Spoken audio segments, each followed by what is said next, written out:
Alright, looky here, folks. I'm just gonna preface this up front by saying I don't even think Assassin's Creed Odyssey is that bad of a game. I thoroughly enjoyed about the first 10 hours. I was into the gear, the customization, story, characters, exploration, stealth, and combat. I didn't have a single issue during the intro section, except maybe some bugs here or there, but what do you expect? It's a big game from a typically annual series, and some shit happens. Hell, I was even excited to explore the entire map thoroughly, doing every side quest in every location. This game had everything going for it. It had Origin's basic structure, a welcome change to the series in my opinion, and something that completely rejuvenated my interest in these games after I was less than impressed by Unity and Syndicate. It has ship combat, the best part of my favorite game of the series, and finally, it takes place in ancient Greece, one of my favorite regions after growing up in the tail end of the original God of War series and the Percy Jackson book saga. God damn it, I was so excited to play this game. I do my best not to look at reviews or trailers before playing a game so that I don't fall into the issue of didn't meet the hype.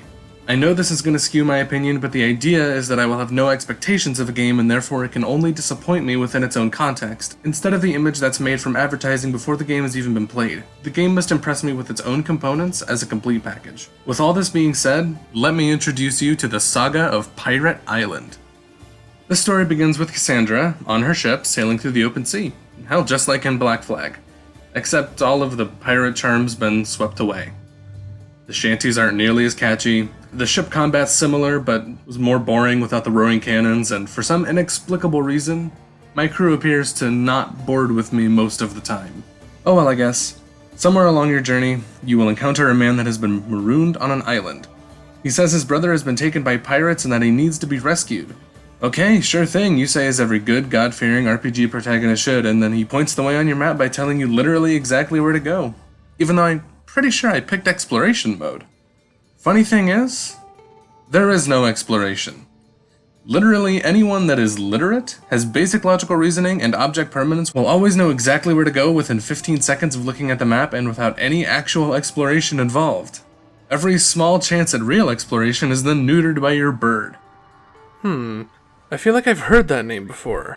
Anyway, Exploration mode consists of being told by a quest giver that you need to go do a thing. Where might this thing be, perhaps? Well, I'm glad you asked. There happens to be 3 dialogue options which give you clues to the whereabouts of said thing. Then you can open your map and your clues are conveniently printed on the map right there. Well, believe it or not, that wasn't sarcasm when I said it was convenient. I actually really like that feature. I just wish it was in service of a better system. These clues will point you to where you think this thing might be, and then you put your marker down and get going until you find where you're headed. Alright, so there's numerous problems with this entire system. Problem number 1. You don't even need to select, let alone listen to, those extra dialogue options to actually get the hints. This is beneficial for time convenience purposes only, and in any other context it makes absolutely no sense. Pretty much what happens is, a person says, "Help, I can't find my son," and then the game presents 3 options. Where was he last? Give me more information about him, and finally, the most important one, I've heard enough, he'll be back in 5 minutes. I cannot stress this enough. If you accept the quest without learning any information about it, your map will still show all of the hints that you would have theoretically gotten if you had actually talked to the quest giver. Exploration mode implies that you will actually have to pay attention to the game, and that few things will be given to you outright. Not only do they give you the means to acquire this information legitimately, and give you the opportunity to actually put in effort to explore, they immediately undermine the very purpose by just giving you the exact information that you just skipped. But hey, giving you hints, regardless of you not earning them, isn't that big of a deal because they don't give you the exact location, and you still have to put in effort to find where you're supposed to go. Although this idea is technically true, it brings us to problem number 2. Regardless of how you got the hints in the first place, either fairly or ridiculously, the actual effort that is required to explore the world in exploration mode is removed by the map structure itself. The map is broken down by regions, subregions, and the occasional sub-subregion. Great, wonderfully organized, and relatively easy to navigate in general. The problem with it, and where it starts to enter goofy territory, is the idea that every location that has even a modicum of content is denoted by a conveniently placed question mark. The instant you realize this, all exploration goes out the window. If you're exploring, you're wasting your time. There is no exploring. There is only walking from question mark A to question mark B with almost nothing in between. So when you have 3 hints that indicate a possible location, and all possible locations have a question mark on the map, the list of possible places is criminally small, 99% of the time, I found exactly where to go because there was only one question mark that met the hint's description. That seems to meet the definition of guided in exploration mode, which wouldn't make me so mad if there wasn't already a separate mode called guided mode. The only times I didn't go to the right place immediately was because there was multiple question marks clumped in one spot. Oh, but don't worry, that smallest bit of exploration, if you could even call it that, is resolved by problem number 3. The bird. Where do I even begin? The inclusion of this bird is the biggest insult to the idea of exploration that I can even think of. Once you're within several hundred meters of your objective, the game will notify you that you're getting close. Very kind of you, Ubisoft. Especially considering how grueling it was to navigate your insanely complex map to even get remotely close. Time to actually warg into your bird and use his superpowered thermal ultraviolet handy-dandy x-ray vision to see through dozens of meters of mountain so that you can know exactly where your objective is. Let's also address the fact that it can somehow communicate this information to you. All of this is included in something called exploration mode. I can't fathom what guided mode looks like. What's left to tell you? What information or tool are they possibly hiding from you to warrant an entirely separate mode? Is it the guard social security numbers? What jackass on the dev team thought it was a good idea to make exploration mode completely guided to the point that a toddler could follow along? In an M-rated game marketed to people at least 17 years old. Okay, where were we? Some guy was talking about his brother. So you agree to help him, and after the absolute crucible that is exploration mode, you go literally the same direction you just came from back to an unimportant looking island that you just passed to get the quest. And after docking your ship and walking up to this island where this man's brother was taken by pirates, you discover the location and learn its true name. And what is this name, pray tell? Well, you may be able to guess it. It's Pirate Island, of course. Truly the most creative of names. This would be forgivable, funny even, but there's more here. Naturally, Pirate Island has a few pirates on it and the man in the cage. Judging by the symbol on the map, it appears to be a standard bandit camp. And by standard I mean that all of the bandit camps all work pretty much the same. All 65 of them. All 48 animal dens have you kill an alpha animal. All 66 caves have basic loot and maybe some enemies. All of the quarries, ruins, leader houses, forts, fortresses, yes, they're different things, temples, and military camps all work similarly to bandit camps, and with so few important differences and outliers that we have a grand total of 312 locations that all work pretty much the same. When I say standard bandit camp, I mean you'll be seeing this basic premise a lot. Anyway, a man's brother's life is in danger and he needs to be taken to safety. Like in every enemy encounter in this game, you have two choices: stealth or combat. In a game called Assassin's Creed, there's criminally few stealth mechanics. There's exactly 3 dedicated mechanics left. There's the classic hide in the bushes and become invisible, then you can whistle to distract an enemy, then there's your hidden blade. And I'm not going to get into that, but I cannot express how ridiculous the actual thing is. It's all very standard stuff, and there's really not much to say about it. If you feel like playing stealthily, it's all there. But the truly depressing thing is, why would you ever play stealth in this game? About assassins. It's a confusing sentiment, but it's true. These meager morsels of forgotten about gameplay elements pale in comparison to the brand new combat system, fully equipped with its own skill tree. Before you get on my case, yes I know this is stealth-based skill tree, however it will become clear in mere moments that it is utterly obsolete. Combat's arguably the best it's ever been in an Assassin's Creed game. The only other contender is Origins, so it comes down to how you feel about blocking. Otherwise, they're similar enough that their differences are negligible. Anyway, it's certainly a low bar. Previously, you could block and counterkill, and attack and counterkill, and dodge and, well, counterkill. It was stupidly easy before Origins, and now it's moderately more involved with the shield removed. It forces you to dodge and parry properly instead of just spamming counter. The player is a Misthios, well versed in the ways of most Greek infantry weapons, be it one sword, two swords, a spear, a beaten stick, it doesn't much matter. She's so proficient that she doesn't even need a shield. Her parries and dodges slow time to allow her to end opponents in the blink of an eye. In addition to this, she can Spartan kick foes from incredible heights, shatter the strongest of shields into bits, light her sword on fire with her bare hands, charge across the battlefield in a single step, inexplicably heal herself, and so much more. Quite the sneaky assassin. Definitely an assassin. Not a demigod. Nope. After all, the game is called Assassin's Creed. I know that I just described incredible abilities you can purchase on the skill tree, but naturally, combat can be summarized in the following 3 steps. You can assume every attack is parryable unless the attacker is literally glowing red. If this happens, dodge. Then attack as much as you want. But what about all that other awesome stuff? Well, it's still really useful, but the fact of the matter is, both basic stealth and more advanced combat tactics have not been implemented properly, because this basic algorithm rendered both of them unnecessary. Stealth is virtually worthless, and Helios' fire sword technique is overkill.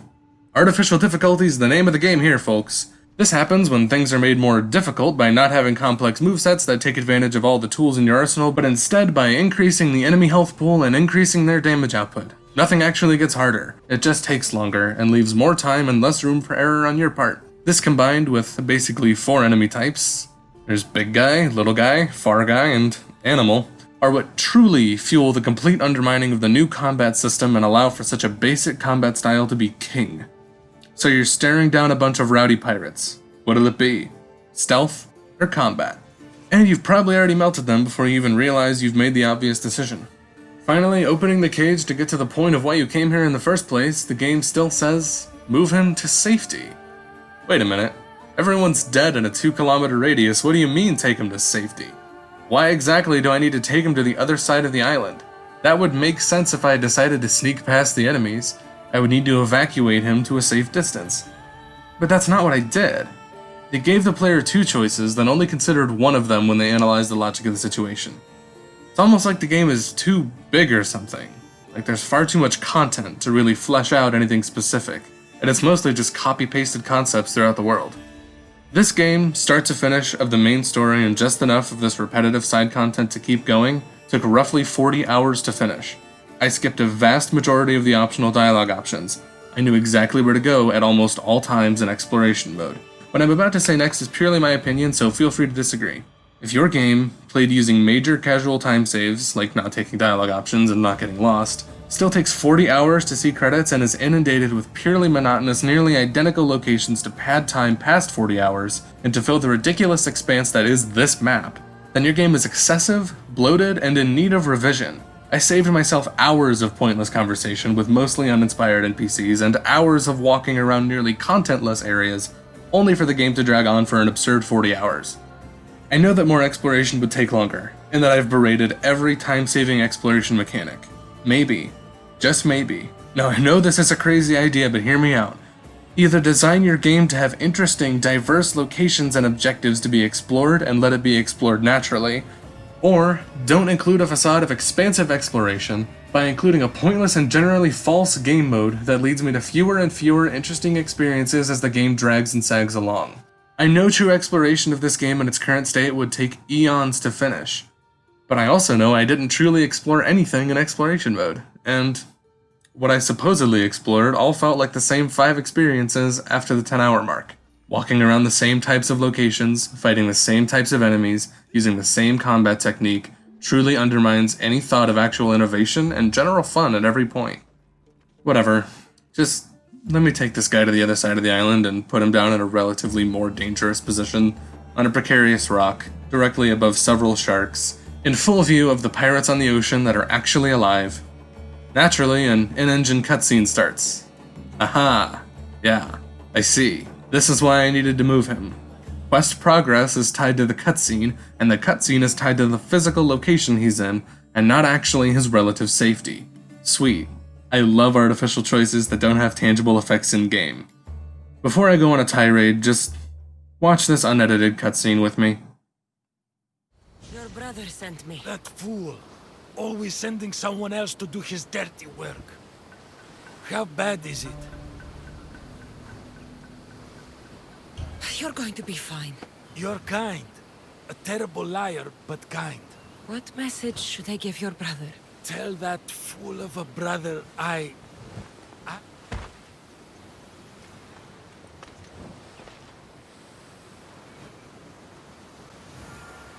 want to make something abundantly clear. I don't hate this game. I really was enjoying it until I experienced Pirate Island. And Pirate Island isn't even a bad side quest. It's merely the point at which all of my negative realizations about the nature of this game converged. I'm genuinely sad to say that my final impressions are that it's bloated to the point of blinding monotony, So corny that it borders on ludicrous, and finally, it's utterly uninspired and derivative. I feel like the whole game misled me from the start. I mean, the game's called Assassin's Creed Odyssey, but it doesn't have anything to do with assassins.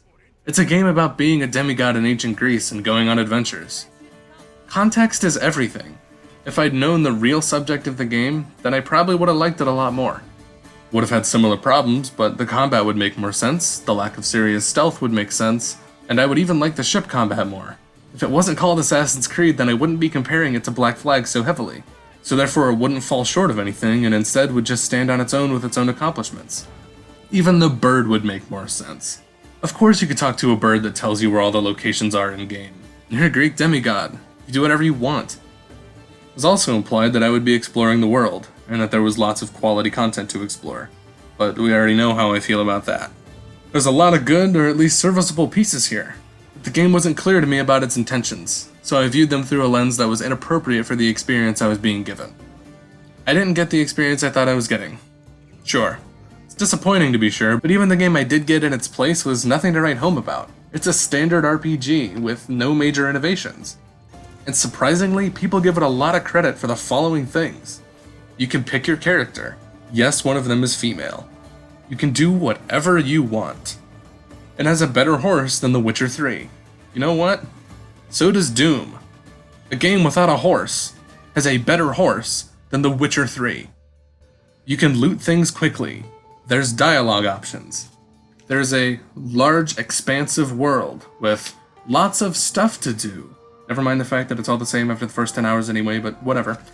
In my opinion, none of this really warrants anything from 8 through 10 out of 10. It's all just things that come from being an RPG, and things that are from better games that are hardly improved upon here.